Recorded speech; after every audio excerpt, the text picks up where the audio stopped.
2000 চনৰ পৰা ধাৰাবাহিকভাৱে সক্ৰিয় ৰাজনীতিত আছোঁ 2006 চনত প্ৰথম নিৰ্বাচন খেলিছোঁ সেই বছৰ জিকিছোঁ তাৰপিছত কেতিয়াবা জিকিছোঁ কেতিয়াবা হাৰিছোঁ কিন্তু 2026 চনত নতুন অভিজ্ঞতা হৈছে কাৰণ মোৰ আগৰ যিসকলৰ লগত নিৰ্বাচন খেলিছিল হাফিজ ৰফিকুল ইছলাম মৰহুম মুজিবুৰ ৰহমান খান কুমাৰ দীপক দাস আমাৰ প্ৰাক্তন বিধায়ক আব্দুল ৰউফ তেখেতসকলৰ বৈশিষ্ট্য কেৰেক্টাৰ শব্দটো ইংৰাজী কেৰেক্টাৰ শব্দ বুলি ক'লে বিভিন্ন অৰ্থ বুজায় কিন্তু বৈশিষ্ট্য যিটো আৰু 2026 লগত চনত যাৰ লগত খেলিছিলোঁ তেওঁৰ বৈশিষ্ট্য সম্পূৰ্ণ বেলেগ 2026 মই পৰাজিত হৈছোঁ মন্দিয়া সমষ্টিৰ পৰা চেয়াৰমান আলী আহমেদ জয়ী হৈছে 3 মাহ পাৰ হৈ গ'ল বিধানসভাৰ বাজেট অধিৱেশন সম্পূৰ্ণ হৈ গ'ল আৰু বিধানসভাত বিধায়কজনে সমষ্টিবাসীৰ আৰু ৰাজ্যৰ বিভিন্ন সমস্যা ৰাজ্যৰ বিভিন্ন কথা উত্থাপন হোৱাটো বিচাৰে আমাৰ বিধায়কজনে উত্থাপন কৰিছে কিন্তু বিধায়কজনে আগৰ অভিজ্ঞতা মই হাফিজ ৰফিকুল ইছলাম ডাঙৰীয়াক হৰুৱাইছোঁ তেখেতৰ লগতে মই হাৰিছোঁ কিন্তু সেই সময়ত যি ৰাজনীতি নাছিল সেই ৰাজনীতি আৰম্ভ কৰিলে তেখেতে বিধানসভাত বহু প্ৰশ্ন উত্থাপন কৰিলে মোৰ ভাইটোৰ কথা উত্থাপন কৰিলে মোৰ ভাইটো এখন স্কুলৰ প্ৰিন্সিপাল হয় এটা সময়ত সি এলডিএ আছিলে এলডিএ কোৱাটোতো কোনো অপৰাধ হ'ব নোৱাৰে পিছত সি যোগ্যতাৰ বলত শিক্ষক হ'ল আৰু এটা সময়ত ইণ্টাৰভিউ দি প্ৰিন্সিপাল হ'ল এটা বিধায়ক মহোদয়ে প্ৰশ্ন কৰিছে যে এলডিএ কেনেকৈ ইলিগেলি প্ৰিন্সিপাল হ'ব পাৰে আৰু হও বুলিলে কোনোবা প্ৰিন্সিপাল হ'ব পাৰে নেকি কিন্তু যোগ্যতা যদি থাকে এলডিএ কিয় এই দেশত ক্লাছ 8ত পঢ়া মানুহৰ ৰাষ্ট্ৰপতি হৈছে ক্লাছ 4 পঢ়া মানুহৰ সাংসদ হৈছে বেল কোবোৱা মানুহ গৈ কেবিনেট মন্ত্ৰী হৈছে পুলিচৰ চিপাহীও গৈ কেন্দ্ৰ চৰকাৰৰ গৃহমন্ত্ৰী হৈছে এই দেশত বহুত উদাহৰণ আছে গতিকে কোনোবা স্কুলৰ চকীদাৰ থাকিব পাৰে কোনোবা কেৰাণী থাকিব পাৰে কিন্তু পিছত যদি যোগ্যতাৰ বলৰ শিক্ষক হয় সেইজনটো প্ৰিন্সিপাল হ'ব নোৱাৰাৰ কোনো কাৰণ নাই ঠিক আছে সেইটো বাৰু মই এৰি দিলোঁ মোৰ ঘনিষ্ঠ আৰু দুগৰাকী প্ৰিন্সিপালৰ বিষয়ে তেখেতে প্ৰশ্ন কৰিলে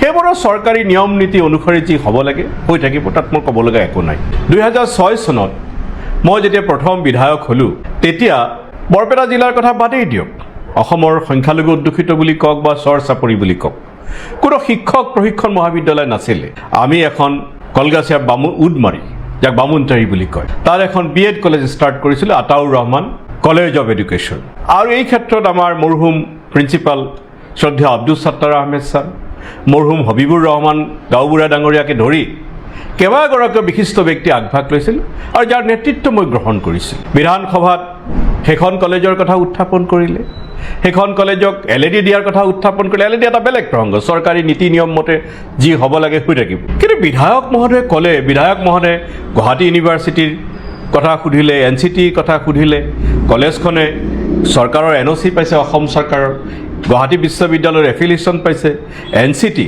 national council of teacher education তেওঁলোকৰ ৰিকগনিশ্যন পোৱাটো বৰ কঠিন যিসকলে বিএড কলেজ স্থাপন কৰিছে তেওঁলোকেহে জানে কিন্তু সেই ৰিকগনিশ্যন পাইছে বিধায়ক মহোদয়ে ক'ত কলেজখনক সহায় কৰিব তেখেতে গুৱাহাটী বিশ্ববিদ্যালয়ৰ চৰ্তসমূহ কিয় পূৰণ হোৱা নাই এনচিটিৰ চৰ্তসমূহ কিয় পূৰণ হোৱা নাই সেইবোৰ প্ৰশ্ন উত্থাপন কৰিলে কাৰণ তেখেতৰ উদ্দেশ্য হৈছে কলেজখন বন্ধ কৰা আৰু ক'লে তেখেতে যে তাত হেনো জাল চাৰ্টিফিকেট বিক্ৰী হয় যিহেতু কলেজখনৰ প্ৰতিষ্ঠাৰ সৈতে মই জড়িত আছিলোঁ কলেজখনক আজিৰ অৱস্থালৈ লৈ আনোতে মোৰো যথেষ্ট অৱদান আছে অন্যান্যসকলৰো আছে গতিকে এই ক্ষেত্ৰত মই বিধায়ক মহোদয়ক আহ্বান জনাইছোঁ যদি সঁচাকৈ তেখেতৰ হাতত কলেজখনে জাল চাৰ্টিফিকেট ইছ্যু কৰাৰ কোনো প্ৰমাণ আছে সেইবোৰ গভৰ্ণিং বডীক লিখিতভাৱে দিব লাগে আৰু গভৰ্ণিং বডীয়ে নিশ্চিতভাৱে ময়ো গভৰ্ণিং বডীক হেঁচা দিম আৰু গভৰ্ণিং বডীয়ে নিশ্চিতভাৱে এই ৰেকেটৰ সৈতে জড়িতসকলৰ বিৰুদ্ধে ব্যৱস্থা গ্ৰহণ কৰিব অৱশ্যে চৰকাৰে এই ক্ষেত্ৰত স্পষ্ট কৰি দিছে যে ইয়াত কোনো জাল চাৰ্টিফিকেট ইছ্যু নহয় কিন্তু বিধায়ক মহোদয়ে কৈছে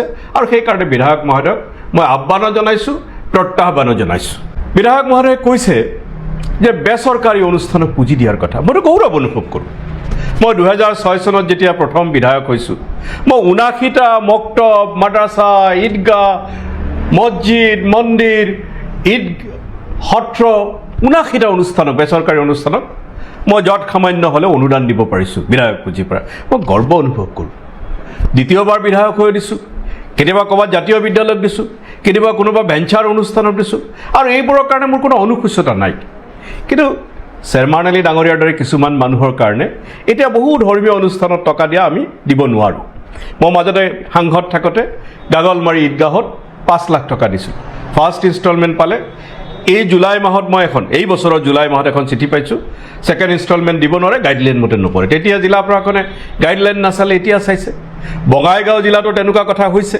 কিন্তু আগতে আমি দিব পাৰিছিলোঁ। আৰু সুযোগ পালেতো মই আকৌ কেতিয়াবা যদি বৰ্তমান মই বিধায়ক নহয়, সাংসদ নহয়, মই প্ৰাক্তন বিধায়ক হোৱা 7 বছৰ হ'ল, সাংসদ প্ৰাক্তন হোৱা মই 2 বছৰতকৈ বেছি হ'ল।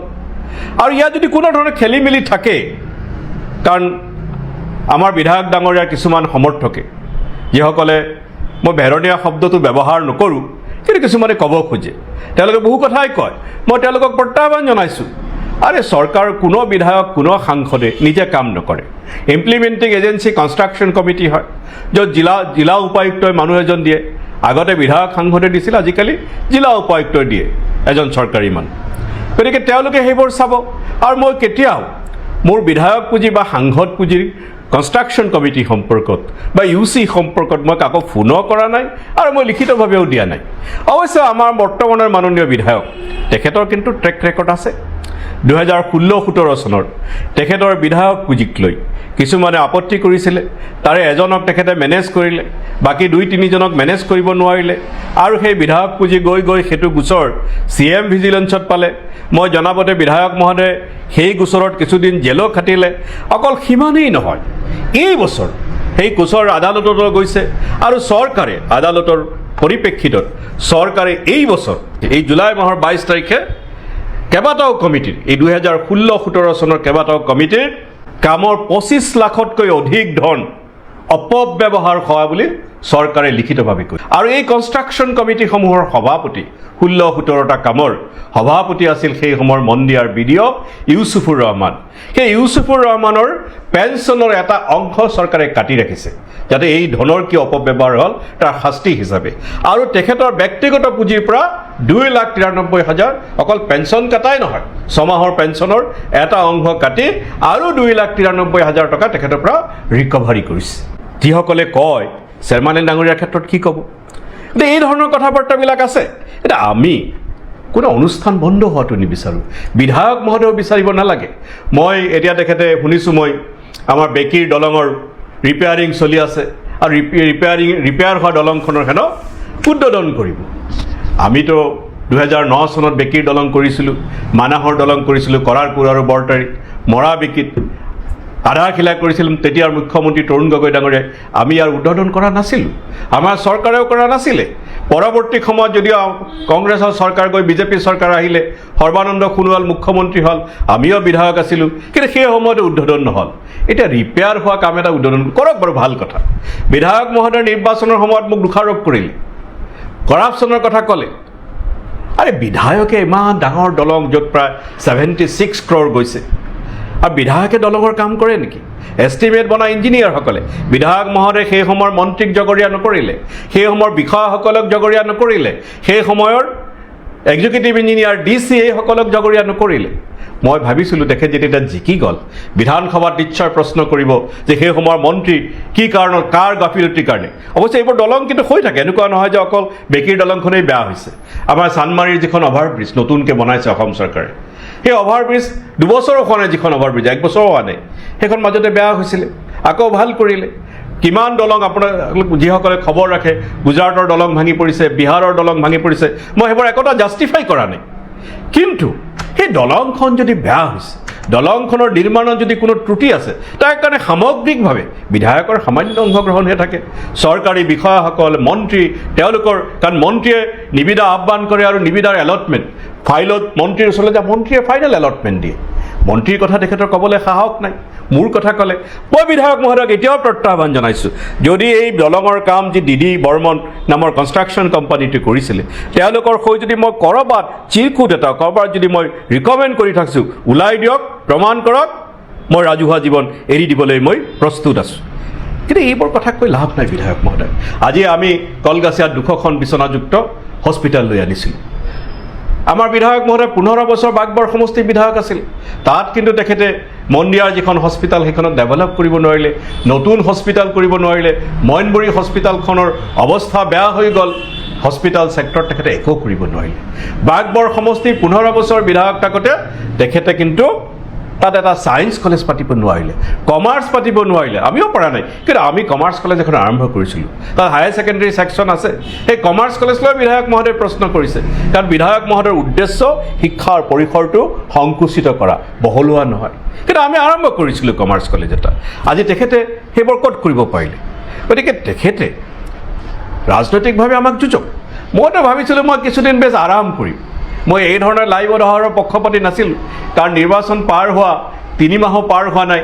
কিন্তু দেখিছোঁ বিধায়ক মহোদয়ে ক'ৰবাত আব্দুল খালেকক ইমান বেছি ভয় খায় যে তেখেতে আব্দুল খালেকৰ ঘনিষ্ঠ প্ৰিন্সিপালৰ বিষয়ে প্ৰশ্ন কৰে, তেওঁৰ ভাইটোৰ বিষয়ে প্ৰশ্ন কৰে, তেওঁ জড়িত থকা অনুষ্ঠানসমূহৰ বিষয়ে প্ৰশ্ন কৰে, তেওঁ জড়িত থকা অনুষ্ঠানসমূহ কেনেকৈ বন্ধ কৰি দিব পাৰে সেই বিষয়ে তেখেতে চেষ্টাৰ ত্ৰুটি নকৰে। ইমান ভয় খাব নালাগে। নিৰ্বাচনলৈকে বহুদিন আছে। নিৰ্বাচন যদি এতিয়া তেখেতে যদি বিধানসভাৰ নিৰ্বাচন, কাৰণ তেখেতে মন্দিয়া সমষ্টিৰ সকলো কেঁচা ৰাস্তা পকা কৰিম বুলি কৈছে, তে সেইবোৰ কৰিবলৈ পূৰা 5 বছৰ সময় লাগিব তেখেতক নিশ্চয়। গতিকে সেইবোৰ তেখেতে মনোযোগ কৰিব লাগে। কিন্তু এতিয়াই যদি আব্দুল খালেকৰ ভয়ত ইমান বিতত হৈ থাকে, কেনেকৈ হ'ব বিধায়ক মহোদয়?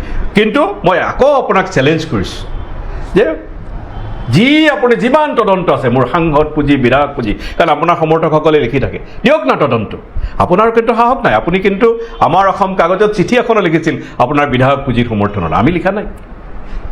আপুনি লিখিছিল, আমি লিখা নাই। কিন্তু গতিকে আপোনাৰ যিমান তদন্ত আছে কৰি থাকক আপোনাৰ সমৰ্থকসকলে, কাৰণ আমাৰ ৰাজহুৱা জীৱন, বেছিভাগৰে ৰাজহুৱা জীৱন এটা খোলা পৃষ্ঠা, আৰু সাংসদ পুঁজি, বিধায়ক পুঁজিটো খোলা পৃষ্ঠা হয়। যিমান আছে তদন্ত দি থাকক না, আমি সেইবিলাকত একো মাত মাতিবলৈ নাযাওঁ। আলুপুতি মাজৰচৰ পঞ্চায়তৰ 2017 চন, তাৰিখটো নকওঁ বাৰু মই, 552187 নম্বৰৰ এখন চেক এজন বিশেষ ব্যক্তিৰ বেংকত জমা হৈছিল, আকৌ এবছৰ পিছত ঘূৰাই দিলে। সেইবোৰ কথা আজি মই নকওঁ বাৰু, মই ক'ব খোজা নাই। কিন্তু এটা কথা মনত ৰাখিব যে